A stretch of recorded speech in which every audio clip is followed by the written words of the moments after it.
बाहर निकलूं और राखी मैडम ने वो देख लिया, अरे इसके पास इतना अच्छा पर्स कैसे हो सकता है, राजश्री ये काम कर, वो पर्स ना मैं लूंगी। भाई ठीक है, तू ये ले ले, तू ये भी ले ले।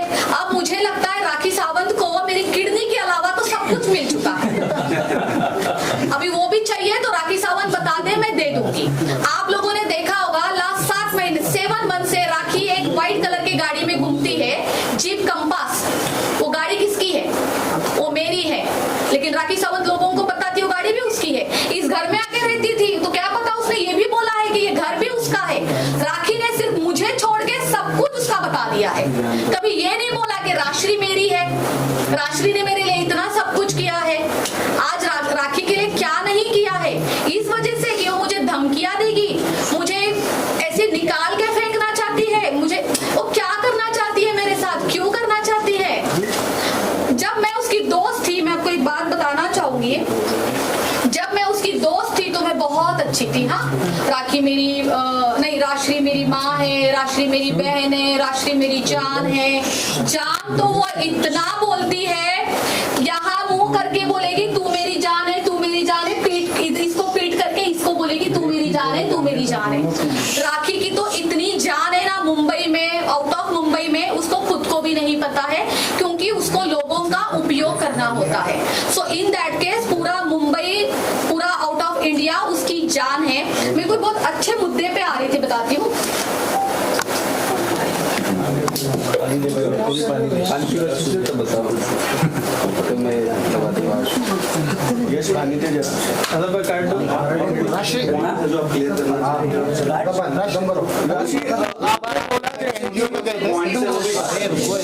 आपने जैसे कि बोला कि आपको पूछा है तो क्या वो आदिल, जैसे आपने कहा अभी कि राशि, जैसा भी आपने कहा कि राशि आपको लूटती है, तो क्या वो आदिल को भी इस तरीके से लूटती थी, और जो पहले भी जिनके साथ वो रिलेशन में थी उनको भी वैसे ही लूटती थी और उनको ही वैसे यूज करती थी जिस तरीके से आपको किया है?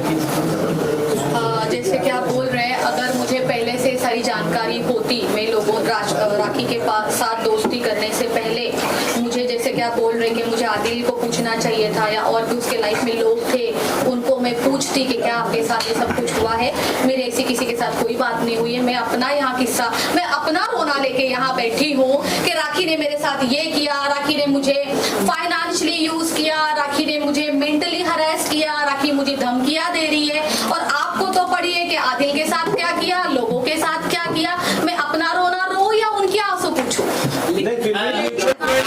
म्यूचुअल फ्रेंड होने के हिसाब से आपको जैसे कि आप बता रहे कि आपको नहीं पता था, उसके बाद भी राखी आपने देखा, मेकअप किया, काफी कुछ किया, तो उसके बारे में आप क्या बताना चाहिए? और जी जी जी, क्या वो चार्ज देती थी वो सब चीज का?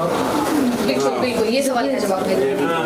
ये कई सारे मॉर्निंग से रात तक मेकअप पे थोड़ा एक्सपेंसिव हो जाता है, तो वो सब चीज का वो देखिए, मेरे स्टूडियो में अगर आप कोई भी लड़की 1 घंटा भी स्पेंड करती है ना, तो ये तो कोई रेस्टोरेंट है नहीं कि आपने इडली खा ली 150 रुपए की और आप निकल गए।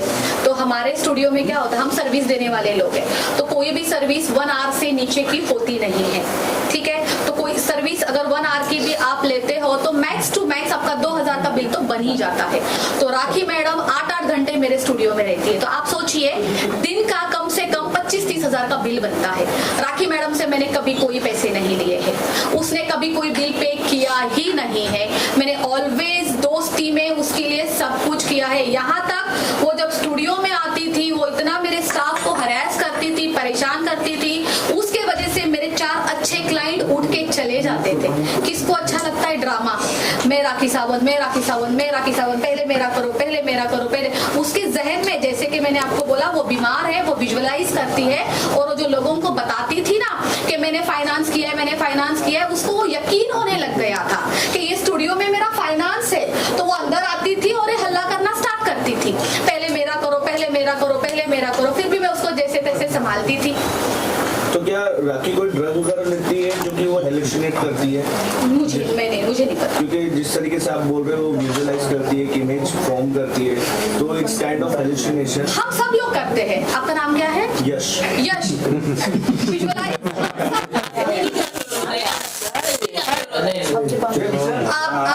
आपको पता है, हम अगर हम कोई कपड़े खरीदने जाते हैं तो हम पहले से अपने आप को विजुअलाइज करते हैं कि मैं इस ड्रेस में कैसे लगूंगा। आपने भी किया होगा, मैं भी करती हूँ। कल को मैं कोई साड़ी खरीदूंगी तो मैं सोचती हूँ यार मैं इस साड़ी में इतनी सुंदर तो लगी जाऊंगी, राइट? ये हम सब लोग करते हैं। लेकिन राखी का विजुअलाइज करने अपग्रेड हो चुकी है। जैसे कि कहते हैं ना, अगर एक झूठ 100 बार बोलो तो वो सच लगने लगता है, ऐसी हालत हो गई है राखी की। एक झूठ वो 100 बार बोलती है तो उसको वो सच लगने लग जाता है, और वो यही दुनिया को भी यही दिखाती है। वो एक ही चीज देखना, रिपीट करेगी। आप कभी भी आप जब भी उसका इंटरव्यू लेते हैं तो वो एक चीज को कम से कम 10 बार रिपीट करेगी, ताकि लोगों को लगे कि नहीं ये सच है, ये सच है, ये सच है। उसको पता है लोगों के माइंड के साथ कैसे खेला जाता है। राशि एक बार आप एनजीओ गए थे वहाँ पर? जी। हाँ, तो वहाँ पर जो आपने 500 को राखी ने नोट बांटे थे, वो आपके थे या राखी के थे? मैं वो वीडियो दिखाना चाहती हूँ। और दूसरा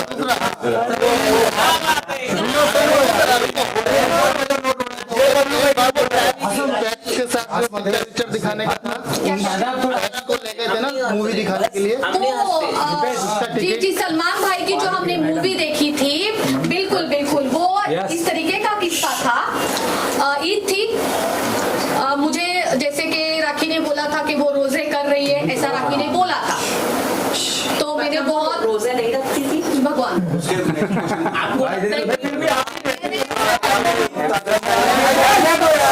क्वेश्चन एक बार में प्लीज।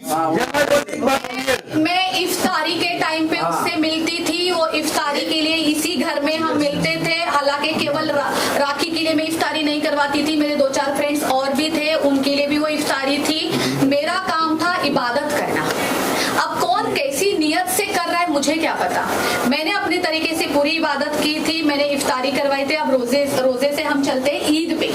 ईद थी तो राखी ने मुझे बोला था, राशि मुझे ईद पे सबसे खूबसूरत लगना है, मुझे एकदम अप्सरा लगना है। मैंने कहा चलो ठीक है, आपको अप्सरा रेडी कर देते। और मैंने उसको ये भी बोला था सब कुछ मैं करूंगी तुम्हारे लिए। देन लोखंडवाला मार्केट में 2-4 शॉप वाले हैं, जैसे कि हम लोग इतने टाइम से, मैं 12 साल से वहां पे हूँ, तो वो लोग मुझे जानते हैं। उनके पास हम गए, मैंने उनसे ड्रेसेस दिलवाई। तो राखी ने उनको बोला कि मैं पैसे नहीं दूंगी, मैं कोलैब करूंगी। मैंने कहा ठीक है, वैसे भी पे मुझे ही करना है। तो कोलैब की बातें हुई, तो राखी ने उनसे कपड़े लिए, ज्वेलरी ली, उनसे जूते लिए, उनसे पर्स तक लिए। ये 4 चीजें ली। वो जो जिस दिन उसने ड्रेस पहनी थी ईद के दिन, वो गोल्डन कलर की ड्रेस, वो मैंने उसको कोलैब में दिलवाई थी। उसने वो ड्रेस पूरी फाड़ के उस दुकान वाले को रिटर्न की। उस वजह से उस शॉपकीपर ने मुझसे इतनी फाइट की। मैंने उस ड्रेस के पूरे पैसे भी उस शॉपकीपर को दिए और वो ड्रेस भी उसको रिटर्न दी, क्योंकि वो ड्रेस मेरे किस काम की। जिससे उसने पर्स लिए, उसने उसको रिटर्न नहीं किए। उसने मार्केट में मेरा इस हद तक नाम खराब कर दिया है।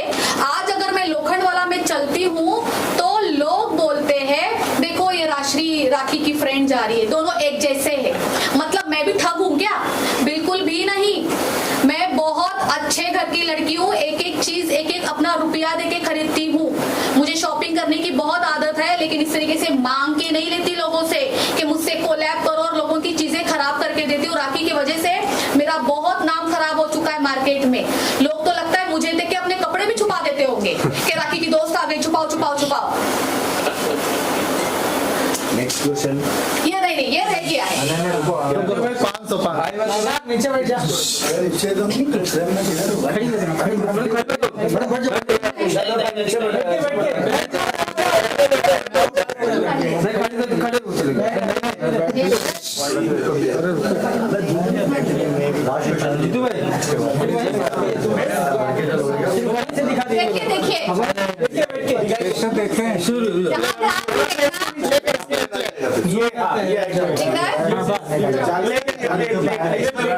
देखिए इसमें देखना पर्स किसका खुलता है, पैसे कौन देता है, बांटता कौन है, ठीक है।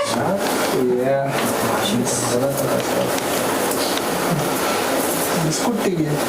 ये आपका पर्स खुला। जी मैंने 500 का बंडल निकाला और बच्चों को पैसे बांट रही है और बच्चों को बोलती है बच्चों पैसे फाड़ना मत। हाँ बड़े मेहनत से कमा के लाए थे ना मैडम ने, वो मेरे ही पैसे थे जी। जो नेल आर्ट स्टूडियो से, बिल्कुल आपने सही बोला, जिसके ऊपर वो एलिगेशन देती है ना कि ये सारे काम होते हैं, राशि तो गलत है, राशि तो गलत काम करवाती है, तो उसी से मैं उसको फाइनेंस करवाती थी। बहुत छोटी बात लगेगी ये मुझे, फिर भी मुझे बतानी पड़ेगी, ये बात बहुत छोटी बात है। जहाँ पे हम गए थे ये आश्रम में, छोटे छोटे बच्चों के आश्रम में गए थे, उसने मुझे बोला था राशि मैं चाहती हूँ कि कुछ करते हैं मेरी मम्मी की दुआ के लिए, तो मैंने कहा चलो हम आश्रम चलते हैं, बच्चे खुश हो जाएंगे, तो हम वहाँ चले गए। और उस दिन हमने मीडिया ट्रायल भी किया था वहाँ पे, तभी तो ये वीडियो है। तो हम वहाँ गए, मैं देखूं भाई ये तो सीधा आश्रम को घुस रही है, खाली हाथ, कुछ नहीं है, छोटे छोटे बच्चे वहाँ पे।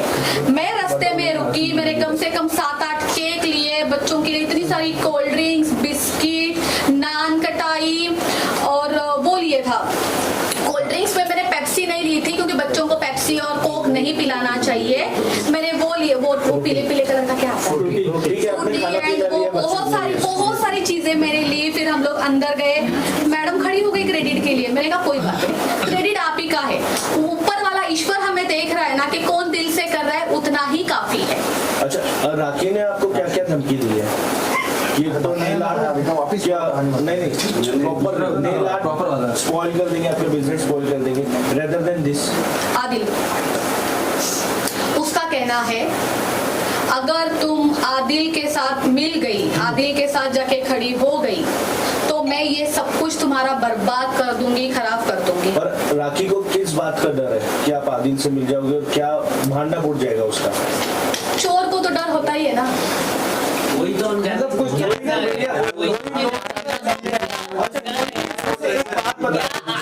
बताया जा रहा है, यही तो हम जानना चाहते हैं, यही डर है। आप म्यूचुअल फ्रेंड हो तो आपको काफी कुछ पता होगा।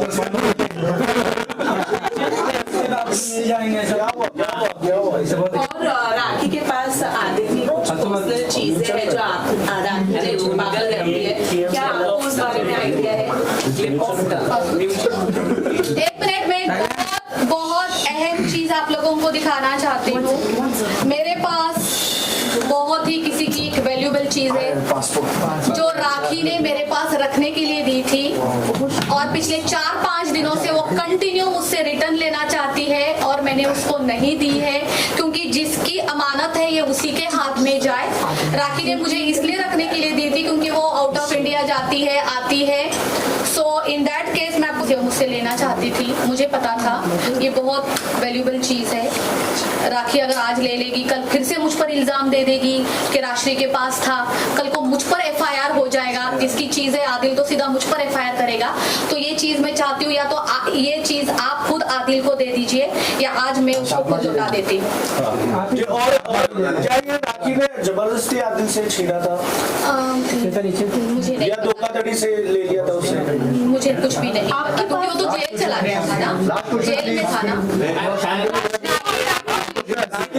रितेश और राखी जी का जो शादी हुआ था, क्या हुआ था इससे पहले, क्या हुआ था? वो सीन क्रिएट कर रहे थे। वो रितेश तो मुझे समझ ही नहीं आता। हाँ, तो सही में अजीब है, मुझे तो रितेश कभी समझ ही नहीं आया। मैं इसके बारे में कुछ बोलना ही नहीं चाहूंगी, मुझे कुछ नहीं पता। उनके फेरे के टाइम पे मैं अवेलेबल भी नहीं थी, मुझे कुछ नहीं पता। मतलब फेरे हुए थे जो कल आदिल ने दिखाए थे वो मेरे लिए शॉकिंग थे।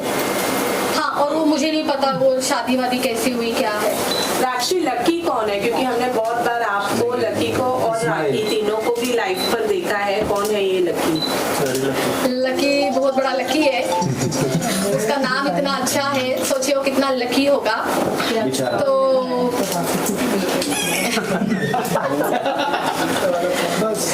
कुछ दिन पहले मैं आपको बताना चाहूंगी, एक दिन राखी अचानक मुझे बोलती है कि मेरे लाइफ में कोई लड़का है, उसका नाम लकी है, मैं उससे शादी करना चाहती हूँ। राशि तू मुझे बता मैं शादी करूँ या ना करूँ, तू जो बोलेगी मैं वही करूँगी। मैंने कहा तुम्हारा इंडिविजुअल है, आपका भी जैसे आदिल के साथ डिवोर्स हो जाता है, आप अपना देख लीजिए, मुझे क्या करना है। तो लकी की फैमिली से उसने मेरी वीडियो कॉलिंग करवाई राखी के घर पे।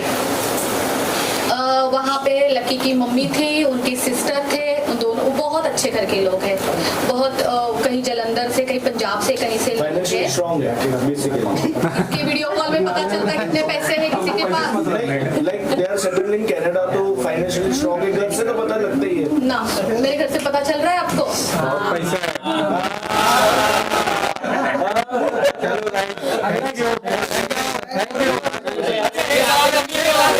खुलासा कर दीजिए जो राखी और आदिल के बीच जो आपको पता है, कोई भी एक खुलासा, क्योंकि ये टाइम पे ऑडियंस को देखना है कि आपके पास कितने लकी और बात तो बड़े मैंने बड़े पूरी बोली ही नहीं।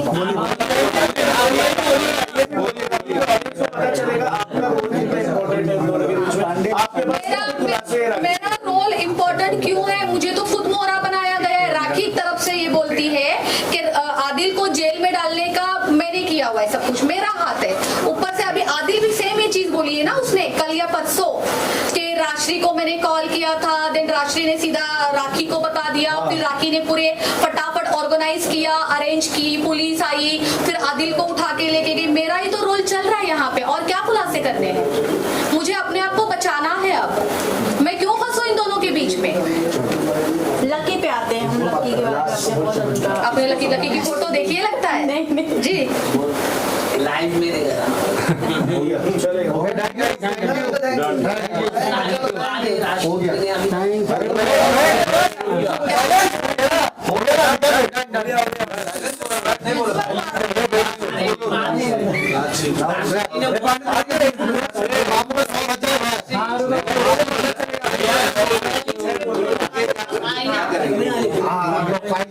थोड़ा एक दो बोलना चाहिए। चलो हो गया, डन। रुको बोल रहे हो। थैंक यू वेरी मच, आप यहाँ पे आए। मैं अभी भी यही कहना चाहूंगी, देखिए आप जिस खुलासे के बारे में बात कर रहे हैं ना, अभी टाइम बहुत है।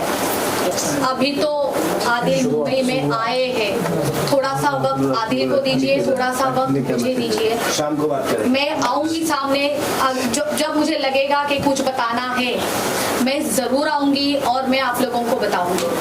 ठीक है, आज की ये जो भी प्रेस कॉन्फ्रेंस थी केवल और केवल मेरे लिए थी। तो मैं ये राखी से जो डरी पड़ी हूँ, जो ये मुझे धमकियां दे रही है, आप प्लीज पूरी जनता तक पहुंचाइए सॉरी, और मेरी हेल्प करिए। Thank you.